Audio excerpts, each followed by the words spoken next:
Lukas pasal 2 ayat 1 menggambarkan adegan kelahiran Yesus, yang kita semua sangat kenal. Pada saat itu, Kaisar Augustus tiba-tiba mengeluarkan keputusan bahwa sensus harus dilakukan di seluruh kekaisaran Romawi. Setelah keputusan itu dikeluarkan, semua orang harus pergi ke kampung halamannya untuk mendaftar.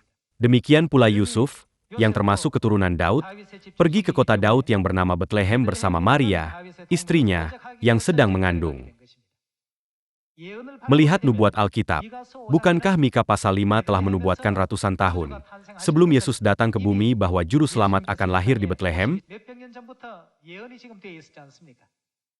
Dengan kata lain, Tuhan mengatur semua peristiwa untuk menggenapi satu nubuat itu.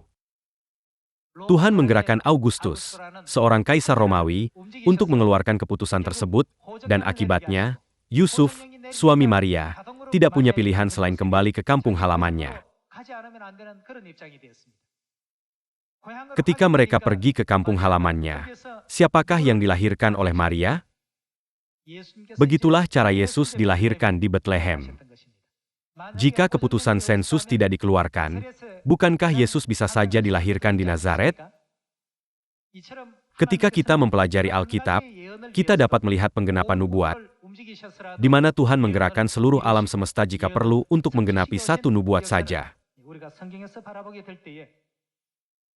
Pertama-tama kita harus dapat mengenali gerakan Tuhan di dunia yang tak terlihat, dan memahami kehendak Tuhan yang mendalam. Saya percaya saat itulah kita semua dapat benar-benar memiliki iman yang penuh kasih karunia, yang Tuhan berikan kepada anak-anaknya. Jika kita gagal menjalani kehidupan iman kita dengan cara seperti itu, maka kita akan berakhir hanya melihat kepada penampilan luar dan situasi yang kelihatan saja. Semua orang tahu bahwa Yesus lahir di Betlehem. Namun, banyak yang tidak menyadari bahwa seluruh alam semesta diatur agar Yesus lahir di Betlehem.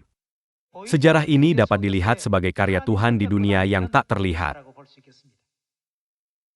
Dengan cara ini, kita dapat menemukan dan memahami nubuat satu persatu dalam Alkitab. Saat melakukannya, kita akan dapat memahami sepenuhnya bahwa ini adalah adegan nubuat yang penting. Memungkinkan kita untuk menyadari bahwa semua sejarah diatur oleh Tuhan, dan tanpa bimbingannya, tidak ada hasil sekecil apapun yang dapat dicapai di bumi ini. Sebagai penutup dari semua ini, kita dapat melihat mengapa Tuhan memberi kita firman yang tertulis dalam Kolose pasal 3, carilah perkara yang di atas.